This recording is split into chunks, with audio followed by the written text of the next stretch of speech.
Bueno, bienvenida Bueno, la señoraza Luciana Pecker, amada mía, a nuestra tercera entrevista de Nada se opone en la noche. Venimos con un nivel, Mirta Busnelli, Lola Fonca, Dolo Fonsi, y mi amada Luciana Pecker, que bueno, se hizo un hueco en el medio de toda esta. Estás a las corridas, si hay algo que a vos no te dio tranquilidad es la pandemia, estás que no paras un segundo.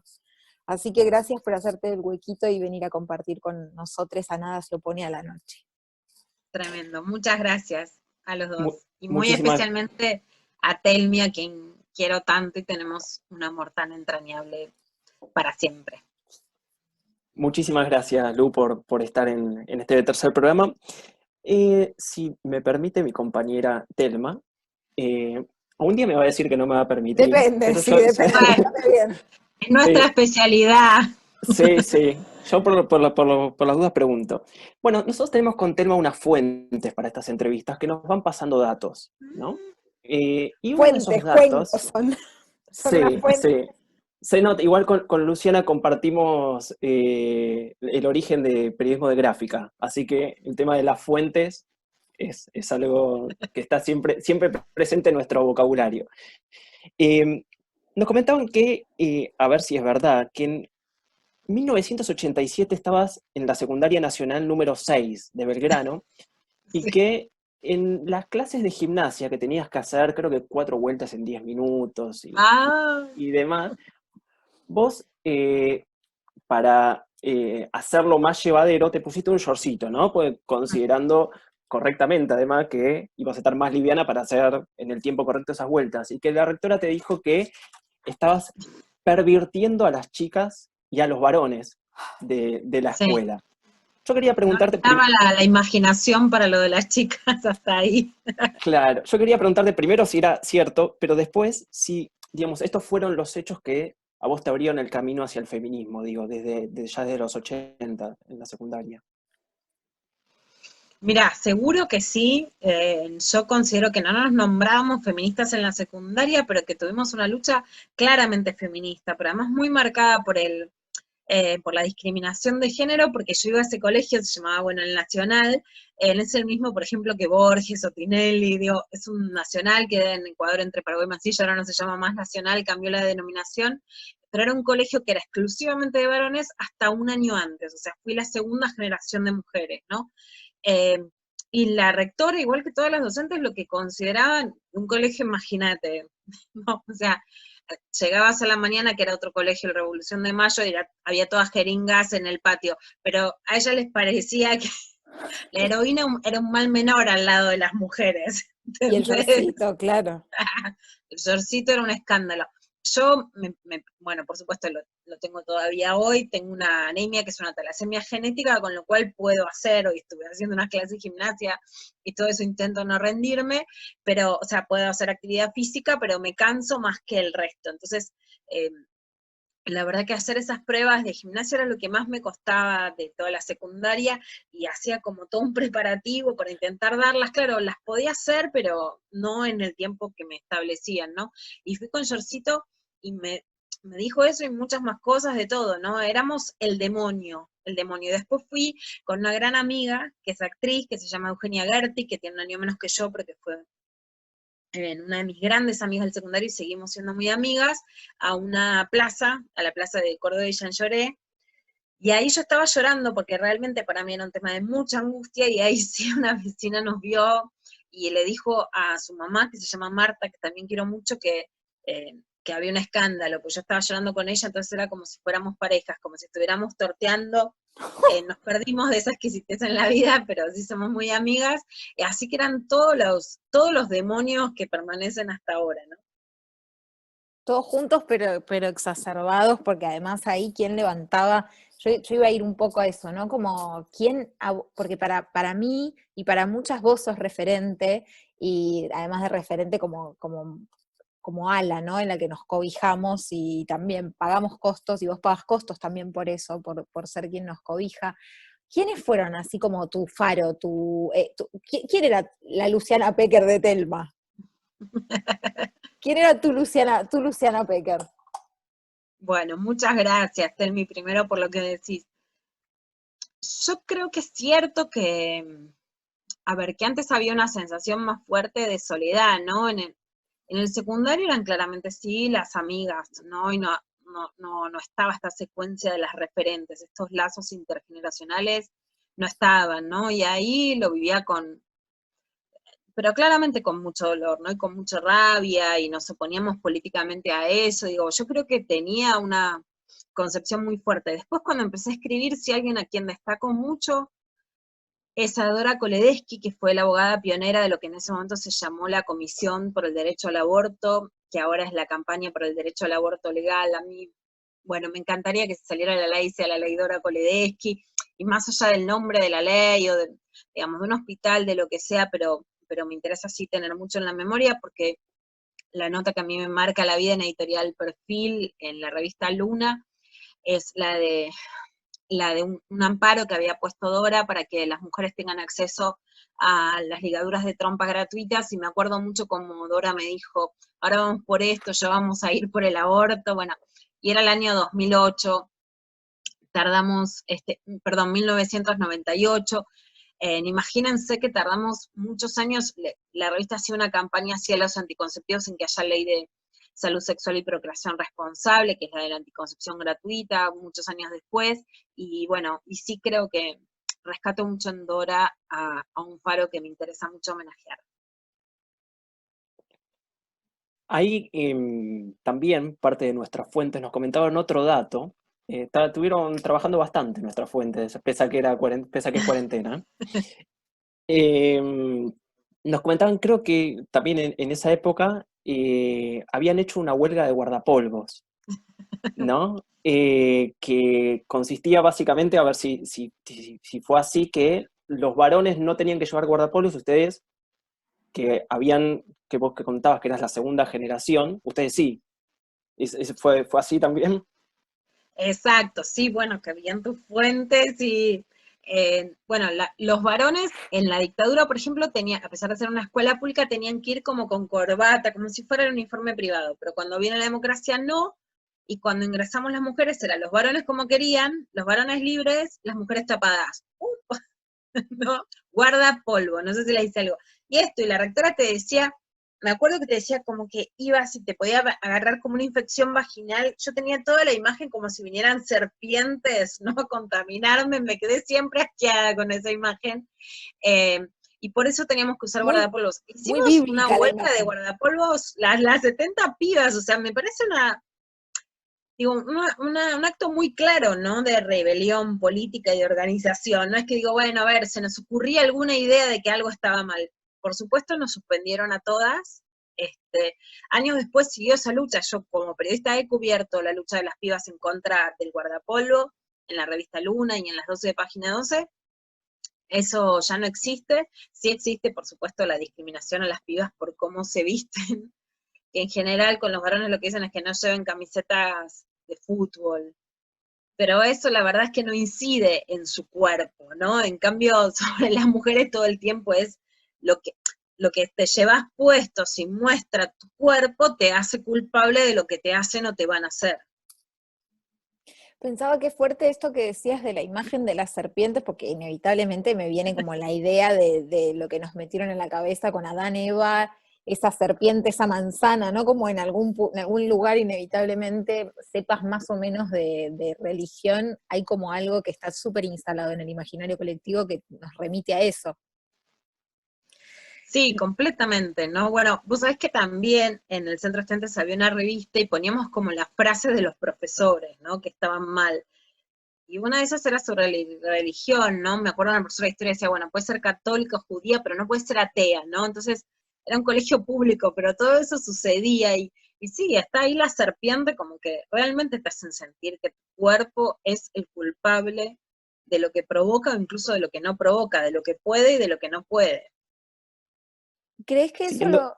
Ay, perdón. sí, no, por favor. ¿Crees que eso lo cambiamos en la balanza o que es discursivo? Porque a mí me preocupa de este momento en particular la sensación de que desde lo discursivo sí logramos instalar ciertas cosas, pero que hay una doble perversión en el hecho de que la impunidad sigue existiendo y el discurso es que no. como si antes, al estar todo blindado y tapado y no hablarse, hubiera algo que incluso era menos perverso. Me parece como una doble perversión la sensación de que parece que está todo, como que va subiendo el volumen, ¿no? De ese parece que avanzamos, y cuando vamos a la realidad sabemos que seguimos sufriendo las mismas cosas y que la impunidad sigue siendo bastante parecida.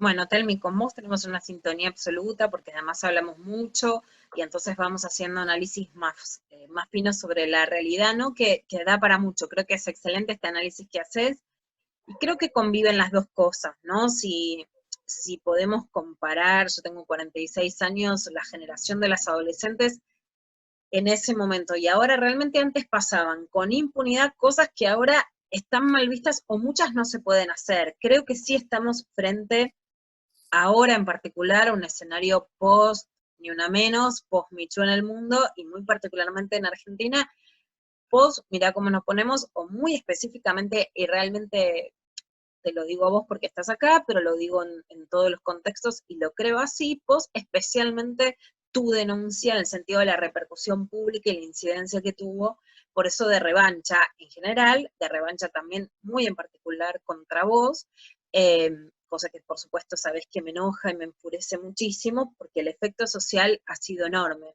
Hay que analizar cómo se hace esa revancha, y creo que vos tenés razón, que se da con una perversión absoluta en ya no decir las cosas desenfrenadamente, digamos, sin ningún tapujo, pero de todos modos, ¿no? Que sigan existiendo situaciones de abuso, de incomodidad o de acoso. Pero sí es cierto, para medir, yo creo que la reacción es por lo que logramos y no por los fracasos, no es por lo que nos falta, sino es por lo que ya logramos. Entonces ahí tenemos que hacer un doble análisis. Realmente las cosas que pasaban antes, ¿no? Una rectora que te diga directamente las cosas que me decían, un profesor que pueda directamente abusar de una alumna, un actor que pueda directamente abusar de una menor de edad, son situaciones que hoy no pasarían en la misma manera, en la misma escala y con la misma impunidad. Eso no quita que estemos muy atentas a las nuevas formas desembosadas, no solamente de seguir abusando, sino de que siga esa serpiente que vos hablabas, ¿no? De que siga ese abuso y esa demonización de las mujeres, ¿no? Te interrumpí, Mec. Por favor. Y respecto, bueno, reformulo la pregunta, me parece interesante lo que enunciaba Telma, y vos, digamos, hacías el desarrollo cronológico del Ni Una Menos, bueno, del Me Too, de la denuncia de Telma. Te quería preguntar, digamos, pasando cronológicamente de aquella rectora que te había censurado los yorcitos a la situación actual, si vos, digamos, imaginaste en algún momento la popularidad, y creo que es correcto pensarlo de esa manera, que tendría hoy el feminismo, digo, ¿no? No solo en Argentina, sino en el mundo. Sí, no, nunca lo imaginé, no, era algo completamente imposible de pensar, ¿no? De hecho, cuando yo era periodista de género hace 10, 15, 20 años, muchos amigos me lo dicen, pero un periodista que siempre fue periodista de cine, Jorge Belauzarán, me dice, yo te decía, ¿por qué eras periodista de género? Me decías, porque sí, porque te gustaba, digo, yo no, o sea, era el peor de las elecciones, digamos, no, y sinceramente no entraba en ninguna cabeza la previsión de que iba a poder ser tan popular, tampoco de que iba a ser tan expuesto también ahora, ¿no? Como una nueva época, no me imaginé tampoco tener una vida personal y pública tan expuesta a, bueno, un montón también de agresiones, de cuestionamientos, de cosas que, bueno, también son difíciles, ¿no? Pero no me imaginé nunca la incidencia que iba a tener el feminismo. Eso, yo justo te iba a preguntar eso, como también tu sensación, porque de pronto yo, digo, decidí ser actriz, entonces de chica tenía una conjugación entre el deseo comunicacional y bueno, aceptar que había una exposición posible. Yo tuve todo un proceso en mi adolescencia de amigarme con eso. ¿Qué onda? Porque vos sos como, y esto más allá de lo mucho que te quiero, y me acuerdo que yo a la presentación de tu libro fui con un cagazo, porque tenía que hablar después de unas mujeres que eran todas unas bestias, y tengo la sensación el recuerdo de la sensación de decir, ¿qué voy a decir? Y de como entregarme mucho a lo que me pasó ahí, que era sentir esto. Todas teníamos una anécdota con vos en la que vos estabas detrás y nos protegías, y yo digo, ¿cómo le da la vida a esta mujer? Entonces en eso pienso, vos sos consciente que sos como una rockstar, así como de dentro, porque hay como una figura que se inauguró con algunas periodistas, porque va más allá, ¿viste? Estamos como las actrices que estamos alineadas al feminismo y vos como teórica, ¿no? Pero referente cercana, porque no te vemos como una teórica lejana que tenemos que tratar de entender porque nos cuesta, como hay una figura muy particular que se da en vos, y eso, porque yo me imagino que el día que decidiste escribir, no decidiste ser actriz. ¿Qué onda? ¿Cómo te llevas con ese nivel de exposición, de que las pibas, digo, estamos en la plaza y las pibas te abrazan? Bueno, no, primero, Telmi, muchas gracias el día que viniste a presentar La Revolución de las Hijas. Sí, para mí fue la presentación más bella de mi vida, con mi hija Uma, que además se sentó al lado tuyo porque tiene una complicidad hermosa con vos que sigue, y con Estela Carlotto, Julia Mengolini, Ofelia Fernández, fue increíble. ¡Mamita! Fue increíble. Mira, hay una mezcla de cosas, ¿no? Y algo que yo sí alucino y que es hermoso, yo lo que sí, por supuesto, decidí con mucha convicción es ser periodista, es ser escritora, y sí es defender mi laburo, ¿no? Hay un laburo que no es personal, que hay muchas periodistas que hacíamos de hace muchos años, con un perfil bajo y con mucho sacrificio, con una enorme precarización, con niveles increíbles de precarización y de maltrato, de desprecio de las empresas periodísticas en las que siempre trabajamos, totalmente injustificables, y ahí sí, cuando el periodismo se empieza a masificar, sí hubo una decisión de decir, bueno, nosotras trabajamos tantos años y no podemos quedarnos atrás de esto que veníamos escribiendo y vamos para adelante. Y también hay una decisión personal en la medida en que se puede, porque hoy sí está rebalsada la capacidad vital de poder hacerlo, de contestar o de acompañar a algunas víctimas cuando se puede, también cuando, bueno, yo lo llamo víctima, pero la víctima, la persona que se acerca, tiene un feedback de ida y vuelta, de entender los tiempos, la capacidad, una también, ¿no? Siente algo cuando las personas se acercan, por ejemplo, bueno, para mí en tu caso fue particular, y cuando le decís, bueno, mirá, léete esto, y lo leen, y mirá, hoy no puedo, y te entienden, ¿no? Ahí hay un feedback que va construyendo una red, y yo lo venía haciendo hace muchos años, y muy especialmente con el tema de abuso sexual. Por supuesto, pido perdón y explico a la gente que hoy es imposible contestar a todas las personas, poder acompañar los procesos particulares, porque hay un desborde, y más con la ligación en las redes sociales, entonces ese imaginario, la verdad que es muy angustiante, porque además no hay organización, es un problema que hablamos mucho con vos, Telmi.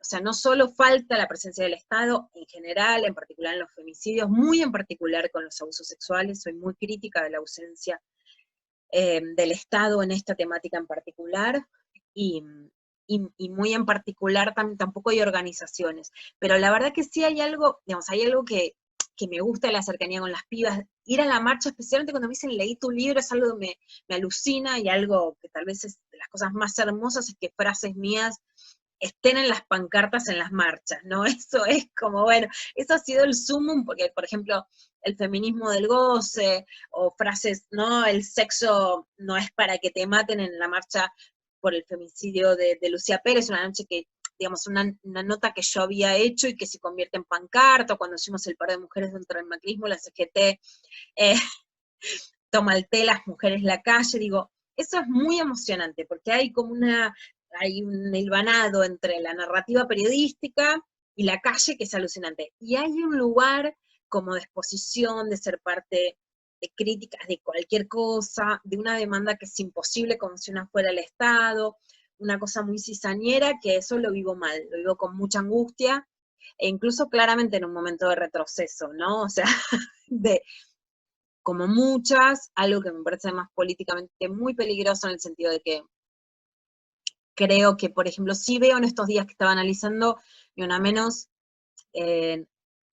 digamos, es un antes y un después en el mundo. Yo creo que por razones particulares de la Argentina, una convocatoria muy fuerte en lo popular, los encuentros de mujeres, un resorte muy fuerte en las movilizaciones de derechos humanos, y muchas mujeres tuiteando, que en otros países de América Latina no es que no hay, pero no es tan posible por los niveles de agresiones. Cristina Aristegui acaba de denunciar, por ejemplo, que contra ella, Marcela Durati, periodistas mexicanas muy importantes, Lidia Cacho, hay trolls instalados, bot, incluso que dice que forman parte de la agencia del gobierno, como el Telam argentino. Bueno, Por esta razón, Argentina tenía una incidencia en las redes sociales muy fuerte. Yo creo que el nivel de crueldad dentro de los feminismos, con las propias mujeres, y vos lo sabés, estemos de acuerdo o no, no quiero decir que a vos te gusten todas las que yo digo que han sido atacadas, porque, bueno, con Telma hablamos mucho y sabe muy bien que mi postura es muy clara en este sentido, que podemos tomar un café si sos amiga y charlar de quién te cae bien o quién te cae mal, pero que la crueldad dentro de los feminismos en las redes sociales, para mí, ha logrado dilapidar un poder enorme que teníamos en la Argentina, y eso es un enorme fracaso, porque hoy las redes sociales son básicamente ganadas por la ultraderecha, y la ultraderecha, además.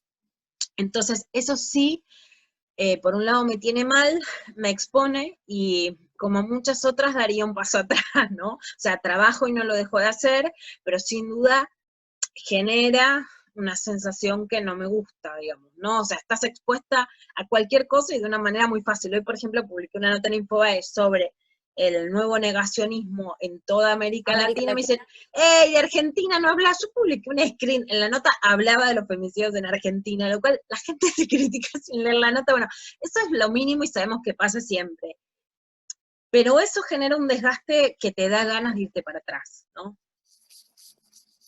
Telma hacía alusión hace un ratito a esta referencia de la Biblia con respecto al tema de la manzana, ¿no? Que lo que tiene oculto detrás de eso es el tema del deseo, ¿no? Y la censura del deseo. Te quería preguntar en ese sentido, digamos, dos cositas. Primero, digamos, con la realidad de que, digamos, de la mujer que no tiene permitido el goce, quería preguntarte si ves que el varón tiene permitido el goce dentro, digamos, de las distintas opresiones que tiene este sistema, ¿no? Para varones y para mujeres. Y la segunda pregunta es, ¿cómo ves la actitud del varón frente a la mujer deseante, ¿no? ¿Cómo se trabaja? ¿Cómo analizas esa situación? ¿Qué vamos a hacer con los chabones, Lu? Eso queremos saber, pero te lo pregunto Bueno, políticamente correcto. Bueno, ya, justo estaba en el patio, después, viste que en la editorial después no me dejan, pero yo les muestro así, como a ver, mira, esta es la última prueba, la verdad, de algo que va a salir, no se puede decir mucho, pero una primicia. hablo todo de eso, y de hecho, a ver, te voy a tirar un título porque te va a gustar. Bueno, hay un título que me encanta, que es No quiero ser chongo, ¿no? De los varones. Todo el libro que voy a sacar, que estoy en la última corrección, habla de eso, porque yo creo que realmente lo que jode es el deseo, que después, y que además no es, hablamos de violencia y hablamos de sexo. Por eso la charla que no pudimos dar, pero ya la vamos a dar en el Centro Cultural Recoleta, con Telma le habíamos puesto de nombre El derecho al deseo. ¿Por qué? Porque yo creo que el freno a los abusos, que es lo que, por supuesto, hace y encarna Telma como uno de los símbolos de muchas otras también mujeres y compañeras y disidencias sexuales que lo han hecho, es decir, cuando digo no, es porque tengo derecho a decir qué es lo que no deseo, cuándo no lo deseo, cómo no lo deseo. Decir no es a su vez decir que sí tengo derecho a desear lo que yo quiero. Y yo creo que la nueva revancha machista es decirle a las mujeres que si ellas no aceptan ser sometidas al deseo de la forma en la que los varones quieren, cuando quieren, cómo quieren, y han frenado eso, entonces se quedan afuera del derecho al deseo. Y esta es claramente para mí la revancha post-Michu, post-Telma, post-mira cómo nos ponemos, es ahora no nos ponen nada, ¿no? Si ustedes no quieren ser abusadas, bueno, tampoco serán cogidas, tampoco van a sentir placer, se van a quedar afuera. Esto, vos me podrás decir, bueno, pero el tipo que te dice que no, bueno, a ver, yo creo que hay un margen de varones heterosexuales con buenas intenciones que legítimamente están desubicados frente a una revolución sexual real, en donde lo que se está trastocando es el monopolio del deseo en manos de los varones heterosexuales, cis, ¿no? Y que entonces no saben qué hacer, y entonces, bueno, que los que tienen buena leche en todos los sentidos puedan leer y escucharnos para saber dónde ponerse, y creo que hay una gran parte que, aunque no sea asimilable a la violencia, son violentos camuflados de desinteresados que ejercen su crueldad y su perversión en este desprecio hacia las mujeres. Eso, por supuesto, tiene digamos, un poder más grande cuando se trata de varones en relación a mujeres. Por supuesto, se da de otras maneras en las disidencias sexuales, y por supuesto, a los varones disidentes también se les cobra eso, ¿no? Pero sí creo que los varones hoy no soportan a las mujeres deseantes, que ese es el gran poder, el gran problema moderno. No lo tragan, no las aguantan, no nos aguantan. Y hay Y como una reconversión, perdón, Dani, hay como una reconversión de lo que en otro momento, hace unos cuantos años, los 80s, los 70s, esta cosa como de las lesbianas y feministas incogibles, ¿no? Eso se traduce en como ahora, bueno, también somos feministas, las hegemónicas, que supuestamente despertamos el deseo desde lo hegemónico, entonces la manera como de reventar y darlo vuelta, por eso hablaba yo al principio como de esta doble perversión, porque antes era un poco más fácil como tirar del hilo y mostrar, y ahora nos queda como en este gris donde es difícil decir, no, pero escúchame, che, esta es otra forma de violencia que es como el subtítulo más chiquito, y no como el entre líneas, que por ahí es más difícil todavía de hacer una lectura. ¿Qué ibas a decir, Meca? Mira, ahí hay un montón de cosas, ¿no? Bueno, por supuesto, yo la palabra hegemónica no sé por qué, pero mucho no me gusta, pero por supuesto hegemónica no soy en nada, ¿no? Me han echado la televisión por gorda, ahora por grande, por todo, digo, miles de veces, así que nunca entré en ese esquema. Yo creo que ahí sí, y conocerte a vos y a otras actrices y a otras mujeres, aunque no sean actrices, incluso en adolescentes, estudiantes y todo, yo creo que hay cosas que a veces, incluso el feminismo cae en la trampa de no animarse a nombrar, ¿no? Sin lugar a dudas, a ver, creo que se está... Nos deja. Ok. Hubo una crueldad específica contra mujeres muy bellas, en las que yo creo que entra tu caso y el de muchas otras mujeres que conocí, que el feminismo no se anima a nombrar, por eso siempre hay que salir nosotras de la crueldad, ¿no? Que es justamente poder entender que yo creo que los varones se cobran todo, y también se han cobrado la belleza de las mujeres haciéndolas pagar un precio, en vez de hacerlas, digamos, ¿no? La idea era que determinado tipo de belleza iba a generar que las mujeres pudieran acceder a determinados lugares. Y yo creo que, especialmente en el cine o en la televisión, se han cobrado con eso. Entonces, me parece que ahí sí nosotras tenemos que dejar de ser crueles con las otras, sean como sean.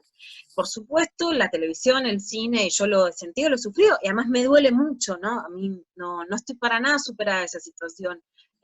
Quienes, no sé, no tenemos la edad, la piel, el peso es lo que más duele, me duele mucho. Yo no he podido conducir televisión y me han echado por eso, porque tengo panza, entonces obvio que te duele y que te la cobran, ¿no?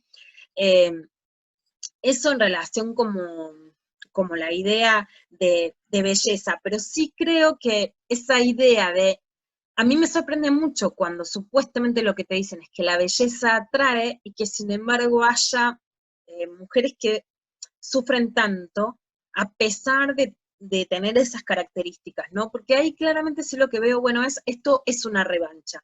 Antes se decía sobre determinado tipo de mujeres, yo creo que sin lugar a dudas, no solamente el lesbianismo, sino el avance lésbico en la Argentina es el que permitió que el feminismo fuera mucho más lejos.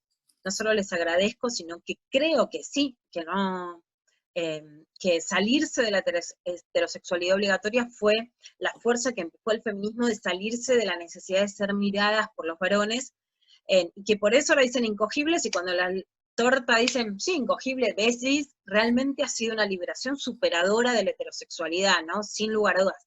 Por supuesto que hay veces que, bueno, que tu deseo es tu deseo, y Y entonces, que bueno, aunque quieras ir para ese lado no se puede, ¿no? Eso es tremendo. hay que ver cómo seguimos, pero creo que de hecho siguen usando la categoría de incogibles a muchas mujeres, aunque no, digamos, más allá incluso de los parámetros, si querés ahí sí, Telmi, hegemónicos que lo suponían, ¿no? Y eso a mí lo que me delata es que, por lo menos los varones heterosexuales, entiendo, y por eso doy el margen a que muchos pueden estar confundidos, no asimilo la violencia al destrato, intento no asimilarla porque también ha habido mucho scratch y confusión después de las denuncias de abuso sexual, entonces sí quiero ser muy cauta en decir, bueno, no es lo mismo una violación que una clavada de visto, pero sí creo, entonces, no para que la pena social no sea la misma, porque no quiero meter todo en la misma bolsa, soy cuidadosa con eso, pero sí creo que la raíz de gran parte de ese desprecio sistemático es el odio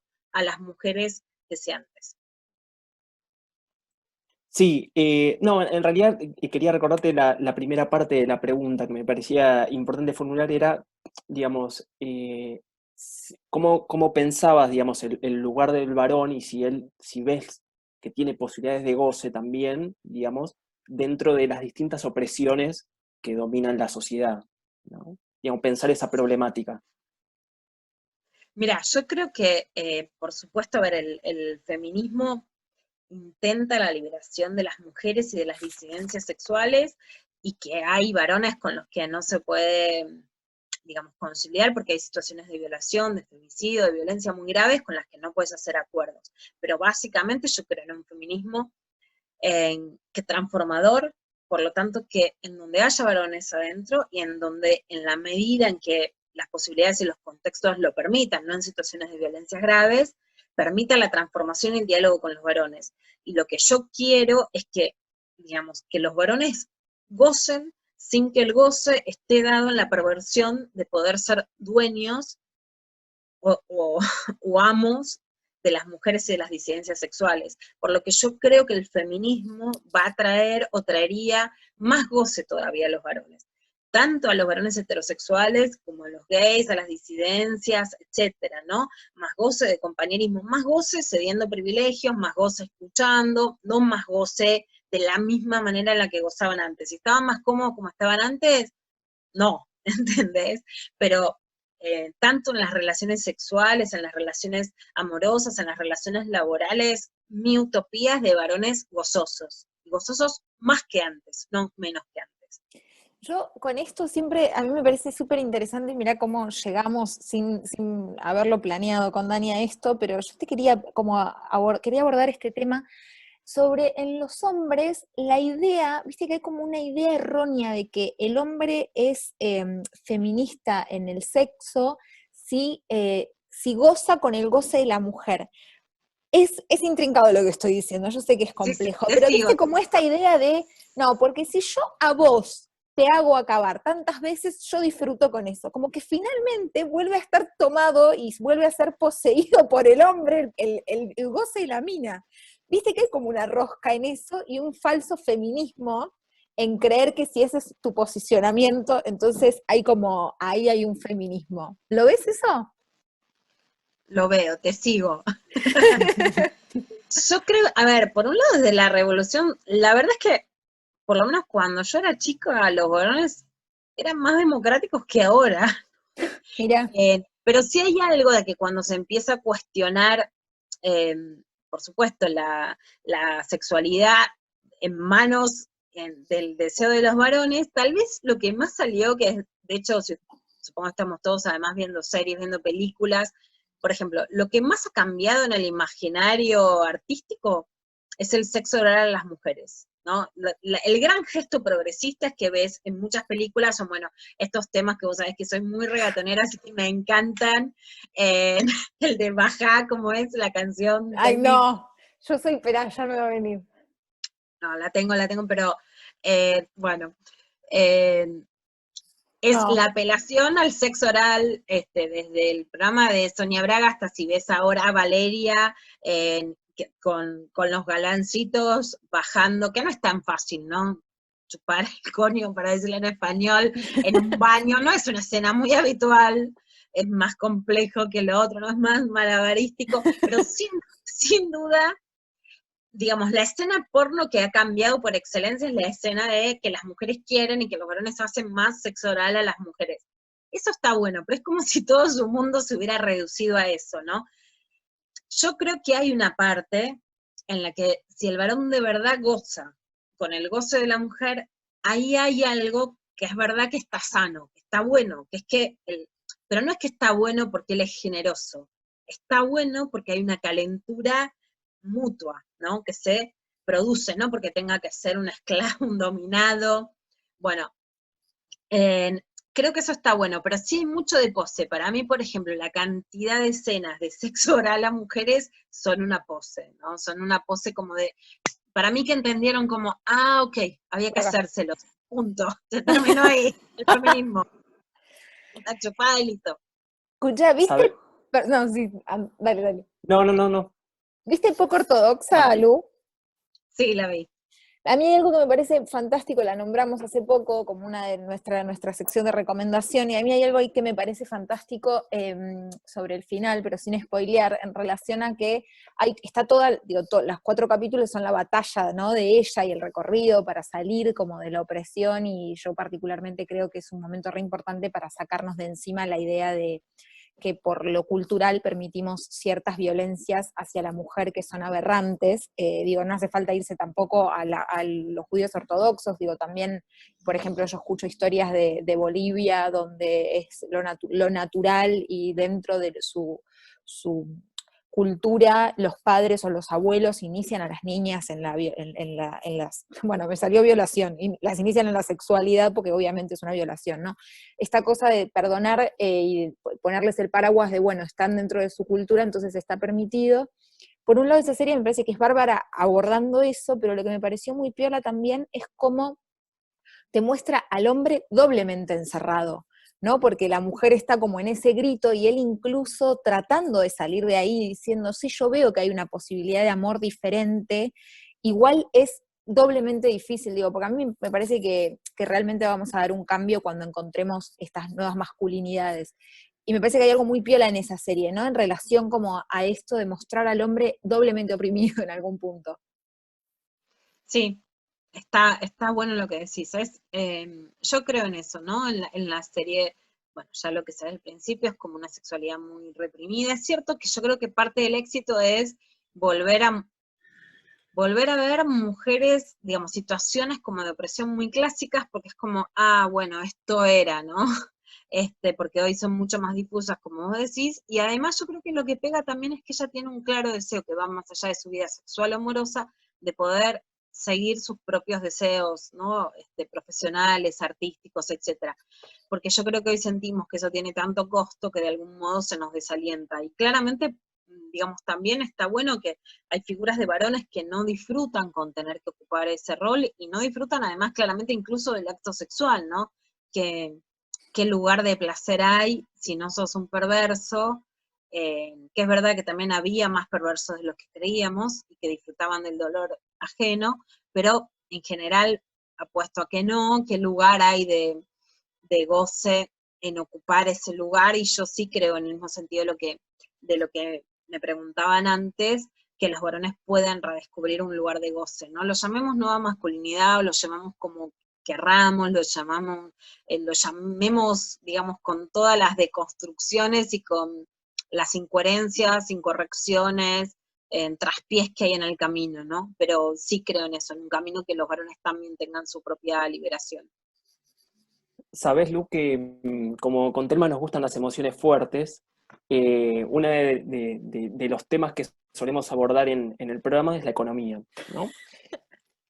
Me encanta la economía. Sí, las emociones fuertes y la joda nos gusta. La joda loca.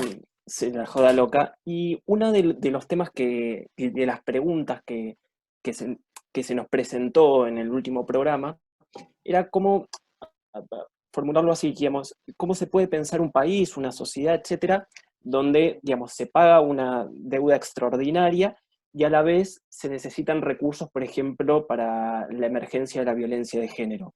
Digamos, ¿cómo lo pensás vos que puede pensarse un país así, de esa manera? Bueno, por supuesto que no pagando la deuda externa, ¿no? Que es en el camino por el que vamos.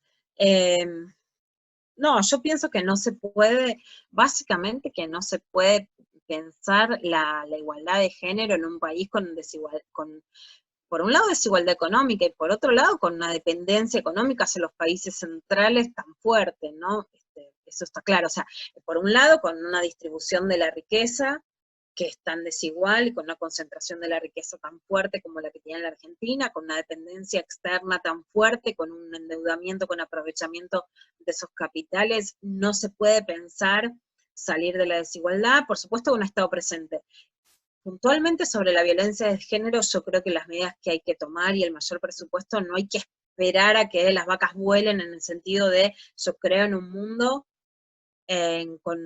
con una justicia social y con un cuestionamiento del capitalismo de manera muy clara. No creo que el feminismo permita, por su propia concepción, un mundo de derecho conservador, y creo que por eso los ultraconservadores o libertarios, como se llaman ahora, odian al feminismo, porque saben que el feminismo es en sí mismo cuestionador de las desigualdades.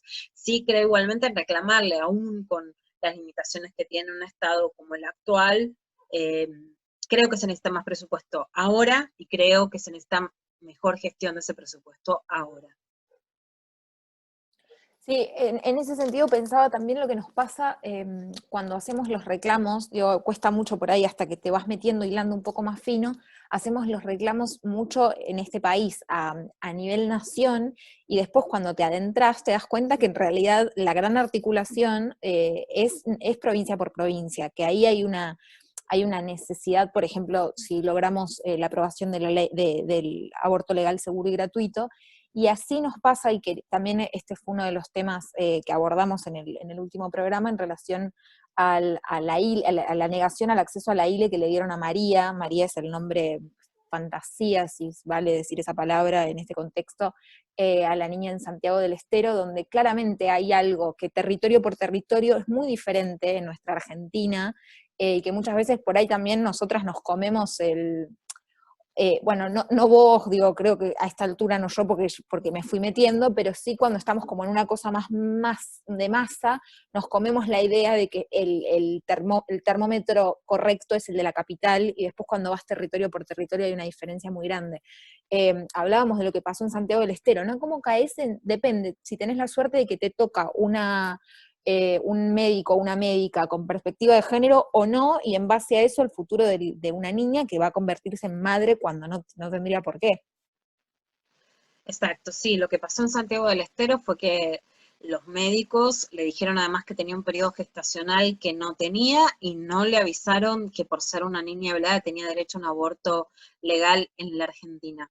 En principio, lo que creo es que hay que iniciar procesos judiciales contra todos los médicos por incumplimiento de deberes de funcionario público que no lo hagan, porque los grupos antiderechos están muy organizados con los profesionales de la salud, y si no hay una pena, van a seguir. Eso es lo que pasó en el caso de Ana María Acevedo en Santa Fe, y hay que iniciar juicios. Eh, digamos, no queda otra, además de pedirle, por supuesto, al gobierno nacional y a los gobiernos provinciales que tomen cartas en el asunto, y que el derecho que no hay que aprobar, sino que ya está Ya por el está. fallo FAL del 2012, a las interrupciones legales del embarazo se cumplan, y por supuesto mucho más por razones obvias con niñas de 11, 12 años. Las realidades territoriales son muy diferentes porque básicamente lo que hay son grandes inequidades regionales en la Argentina.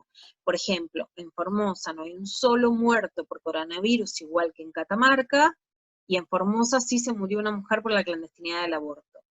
Entonces, esas grandes inequidades regionales que han hecho que en Villa Devoto haya una mortalidad materna, que es como se sigue llamando las muertes por embarazo, parto, puerperio, entre las que entran como primera causa la clandestinidad del aborto, sea similar a la de España, y en Formosa sea similar, por ejemplo, a algunos países, digamos que sí son de África, sin connotar a África como, bueno, como el atraso, pero que sí que tienen mayores tasas que por supuesto que en Europa y que en América Latina. Entonces, esa inequidad regional es sustancial tenerla en cuenta a la hora de hacer demandas.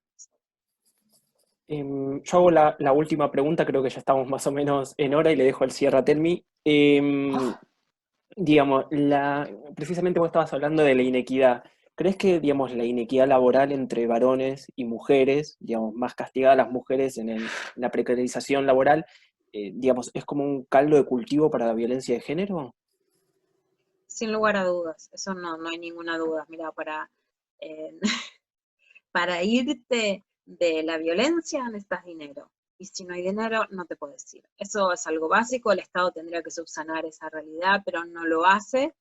Y y de hecho yo creo que tanto el abuso sexual como la violencia de género, en realidad lo que sabemos y los primeros libros que además han salido en la Argentina, el libro básico contra el abuso sexual en la Argentina es el de Irene Intevi, Pasa en las mejores familias, y sin embargo yo creo que sí hay un cambio, que esto no se puede terminar de medir, pero me animo a decir esto, que en los sectores medios y medios altos ha bajado la violencia física más explícita, porque los agresores no son tontos, saben que eso hoy está muy marcado y que tiene graves consecuencias.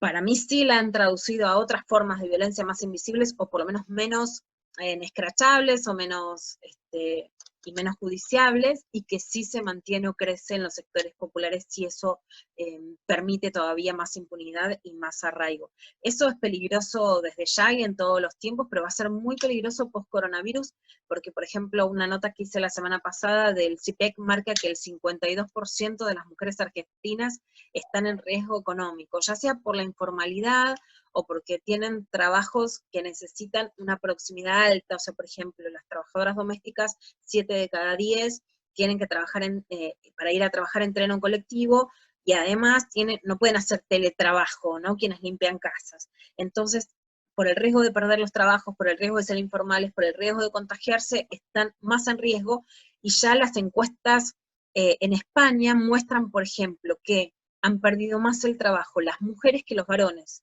¿no? Esto es grave y se va a agravar mucho más. Y si no lo paramos, no solo es que ahora en el encierro, que digamos que la crisis del COVID genera ahora mayor riesgo para ser víctima de violencia de género, sino que va a seguir después si no se garantiza la independencia económica de las mujeres, porque la violencia no es siempre igual. Recrudece cuando las mujeres pierden poder, y cuando no tienen guita, pierden poder.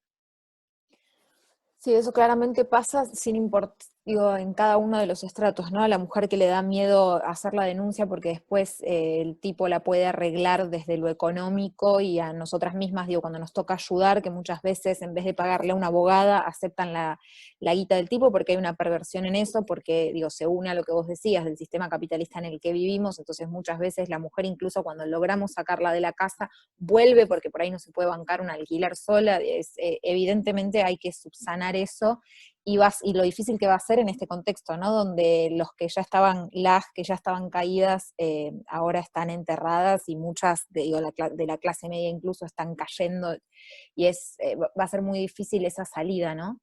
Sí, yo creo que hay que pedir medidas económicas con perspectiva de género. Festejo sí, por ejemplo, que esté Mercedes de Alessandro en el gobierno, o una medida fundamental, una herramienta económica como el IFE, el ingreso familiar de emergencia, que todavía se está cobrando, pero que se espera que se dé por segunda o tercera vez, este monto de 10.000 pesos, tuvo perspectiva de género. Eso es algo a festejar. Hay que pedir más de esas medidas, y algo también que es entre nosotras, un efecto que también venimos hablando, Telmi, yo creo, lo vi con vos y después lo vi repetidas veces, es que en esta interna encarnizada, que para mí es tan cruel e ineficaz en sus resultados, una de las cosas que más se ha cuestionado a las mujeres todo el tiempo, y lo vi con vos, es ¿y por qué trabajan, no? Y justamente quienes defendimos a muchas víctimas de abuso sexual, lo que queríamos era que el sistema no les cobre con su cuerpo la posibilidad de trabajar, y que justamente puedan trabajar. Entonces, no hay que decir, como ha dicho Janine Latorre sobre Thelma Fardín, bueno, ¿y ahora por qué trabaja? ¿Por qué hace una obra de teatro? ¿No? Después, si a alguien le gusta, va a ver la obra de teatro; si a alguien no le gusta, no la va a ver; si a alguien no le cae bien Thelma, no la lee. Pero el ataque de por qué una víctima de abuso sexual puede trabajar es el ataque gravísimo, y que yo ahí sí veo como otra de las grandes reacciones post-Me Too. También, si a alguien no me gusta, no voy a un curso, pero cuestionar a una mujer, esto por ejemplo lo que pasó con Flor Freijo, por dar un taller y cobrar. Hay que tener mucho cuidado de no caer en esas trampas, digamos, de las peleas internas, en donde finalmente, digamos, nosotras luchábamos por el deseo y por el dinero, y hoy se está cuestionando cuando las mujeres y las disidencias sexuales tienen acceso, pelean o hacen trabajos por deseo y dinero, porque el dinero además es el que te permite la autonomía frente a tu deseo. Bueno, yo para cerrar, y también pensaba, para cerrar vengo con una tranquilísima, eh, en relación a esto que vos misma decís, que nos pasa puertas adentro en nuestros debates.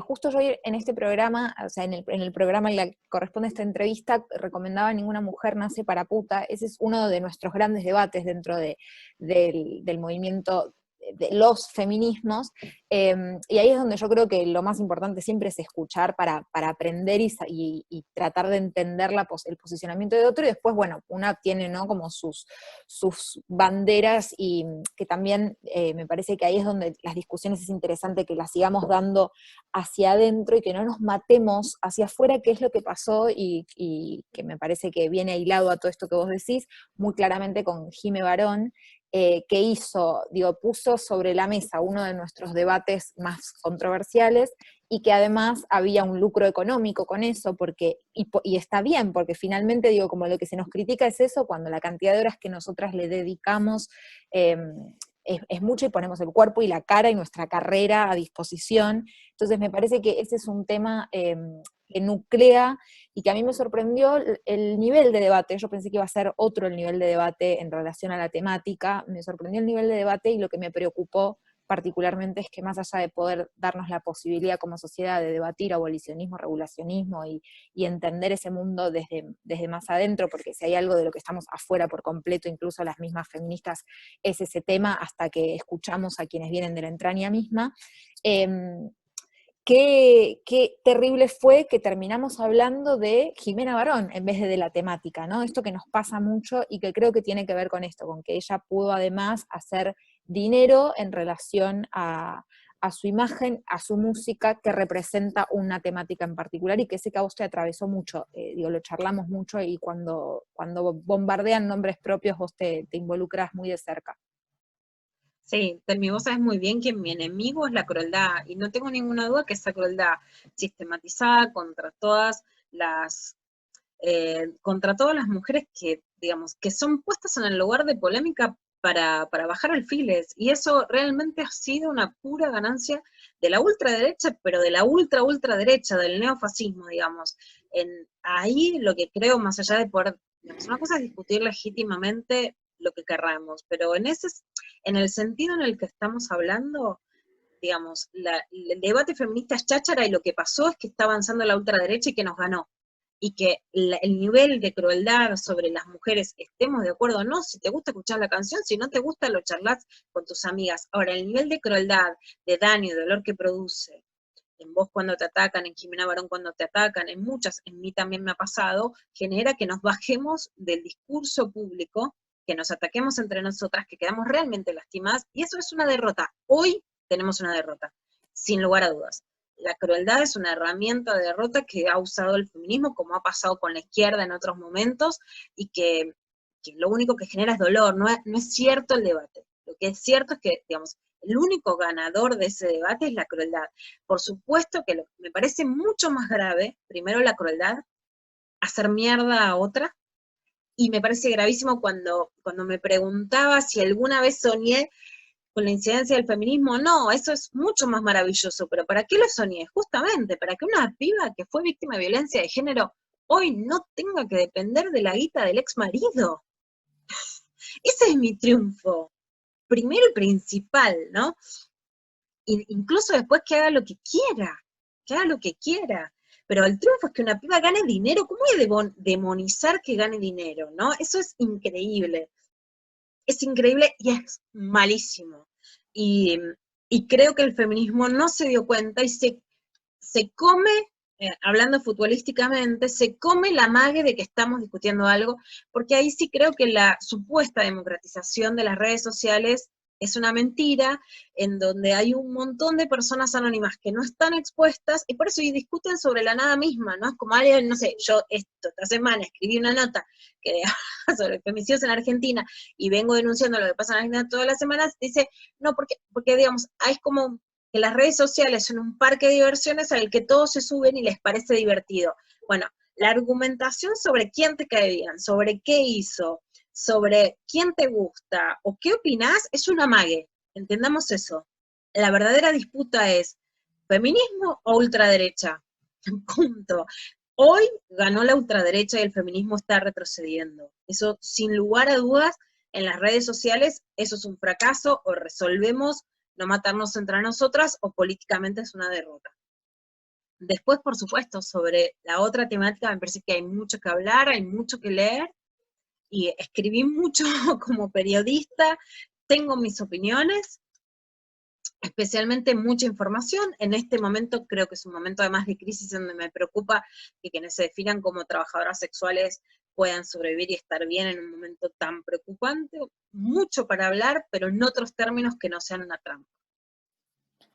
Lu, gracias. Yo siempre tomo de vos, y sobre todo en el último tiempo, además de que tomo todo de vos, porque desde el principio así me llevaste de la mano a meterme en todo este universo, y sé también los costos que pagás por eso. En el último tiempo a mí me gusta mucho, y lo hablábamos con Meca en el programa, esta cosa de que el feminismo no sea algo que se nos pone encima, digo, ya nos pudimos sacar y liberar de un montón de cosas con todo el costo que eso tiene, que no vuelva a ser el feminismo lo que se nos ponga como una trampa para lo que podemos o no podemos hacer porque somos o no somos feministas, y me parece importante cerrar con eso para agradecerte, porque esa es como la siguiente bandera, ¿no? Sí, completamente. Sabes que el otro día pensaba, porque justamente, incluso saqué de un digamos, todo el tiempo lo digo, ¿no? Pero estaba pensando un título y corrí la palabra feminista, y muchas feministas que dicen, me corro porque, algunas que decís, bueno, ¿no? Todas también tenemos nuestros gustos, hay algunas que lo han dicho que a lo mejor no me gustan, o que digo, pero ¿cuándo llegaste? No importa, o sea, ninguna es una santa, ¿no? Pero yo creo dos cosas, ¿no? Y una es que el feminismo no es una carga, es una liberación. Y si vos querés mostrar el culo, lo mostrás, y si no lo querés, no lo mostrás, y si querés sos amante, y si querés no, y si querés pensás una cosa o pensás otra.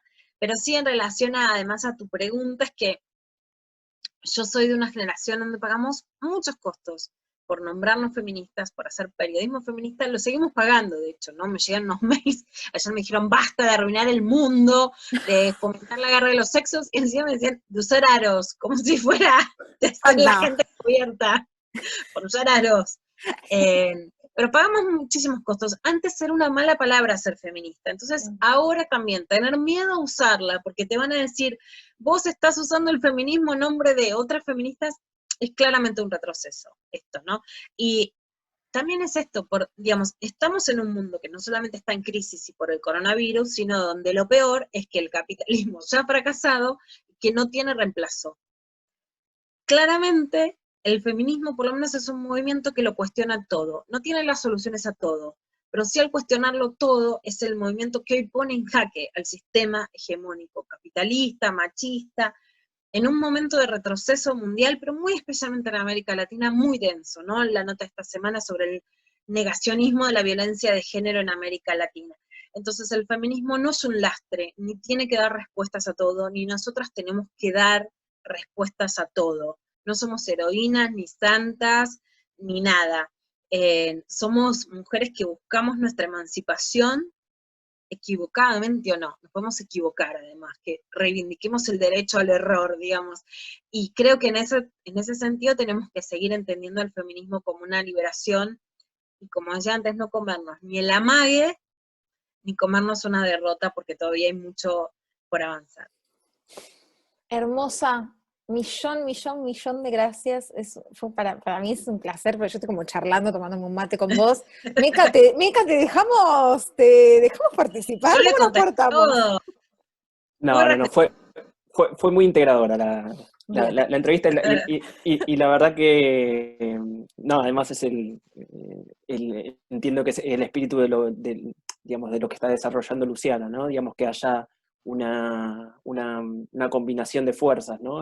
Por una misma lucha entre varones y mujeres. Así que agradecidísimo, creo que también de parte de los dos, digamos, de que hayas estado en este tercer programa, y bueno, ya va a estar subido dentro de las próximas horas, así que para que todos lo puedan escuchar. Gracias. Muchas gracias, Telmi, y cuando la vida vuelva a ser real, quiero tu hot cake de manzana, que me volvieron loca cuando los vi por Instagram. Prometo. Sí, yo que además necesito dejar de comérmelo yo sola, porque está todo bien, Vos sabés pero... que esa es una misión que hago muy bien. Sí, así que hagamos ahí como un intercambio porque yo ya tengo que parar de consumir lo que produzco. Te quiero mucho, hermosa. Te quiero mucho, Telma. Gigante. Un beso muy Chau. grande y muchas gracias. Chau, gracias a vos.